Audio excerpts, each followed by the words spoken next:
ಎಲ್ಲರಿಗೂ ನಮಸ್ಕಾರ. Welcome to Yellamma kitchen. ನಾನಿವತ್ತು ನೆಲ್ಲಿಕಾಯಿ ಜ್ಯೂಸ್ ಮಾಡೋದನ್ನು ತೋರಿಸ್ತಾ ಇದ್ದೀನಿ.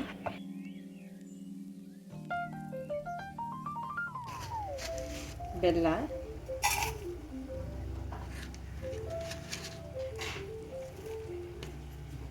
ನೀರು ಹಾಕ್ಕೊಳ್ತಾ ಇದ್ದೀನಿ ಸ್ವಲ್ಪ.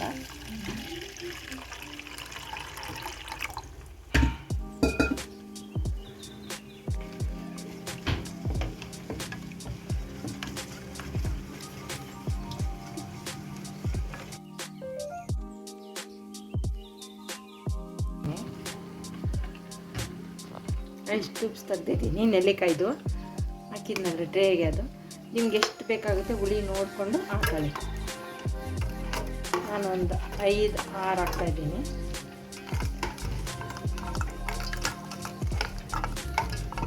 ಇದಕ್ಕೆ ಸಕ್ಕರೆ ಬೇಕಾದರೂ ಹಾಕಿ ಮಾಡ್ಕೊಬೋದು ನೀವು. ನಾನು ಬೆಲ್ಲ ಹಾಕಿದ್ದೀನಿ, ಚೆನ್ನಾಗಿರುತ್ತೆ ಅಂತ.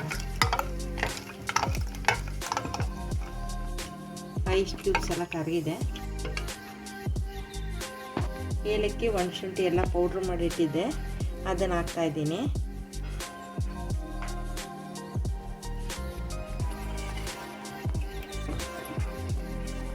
ಈ ಥರನೂ ಮಾಡ್ಕೊಬೋದು. ಬೇಕು ಅಂದರೆ ಜೀರಿಗೆ ಪೌಡ್ರು, ಮೆಣಸು ಪೌಡ್ರ್ ಹಾಕ್ಕೊಂಡು ಮಾಡ್ಕೊಬೋದು. ಪೇಪರ್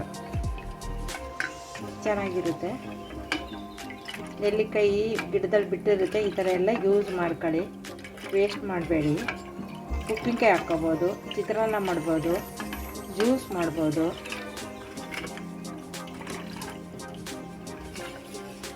ಸಿಸ್ಟಮ್ ಇದೆ, ಚೆನ್ನಾಗಿದೆ. ಇನ್ನೊಂದ್ಸರಿ ಇಮ್ಯುನಿಟಿ ಸಿಸ್ಟಮ್ಮು ಸಿಗುತ್ತೆ ಇದರಿಂದ, ನೆಲ್ಲಿಕಾಯಿ ರಸದಿಂದ. ಮನೇಲಿ ನೀವು ಈ ಥರ ಎಲ್ಲ ಮಾಡಿಕೊಂಡು ತಗೊಳ್ಳಿ. ನೋಡಿ, ಈ ಥರ ಸೋಸ್ಕೊಳ್ಳಿ. ಬೆಲ್ಲದಲ್ಲೂ ಮಣ್ಣು ಇರುತ್ತೆ.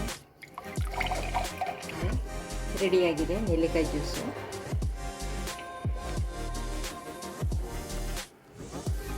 ಬೆಲ್ಲ ಹಾಕಿ ಮಾಡಿರೋದು. ನೀವು ಬೇಕು ಅಂದರೆ ಸಕ್ಕರೆ ಹಾಕೊಂಡು ಮಾಡ್ಕೊಳ್ಳಿ. ಇದರ ತುಂಬಾ ಒಳ್ಳೆಯದು ದೇಹಕ್ಕೆ ಎಲ್ಲರಿಗೂ.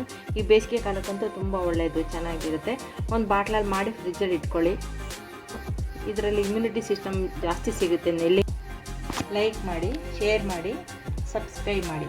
Thank you.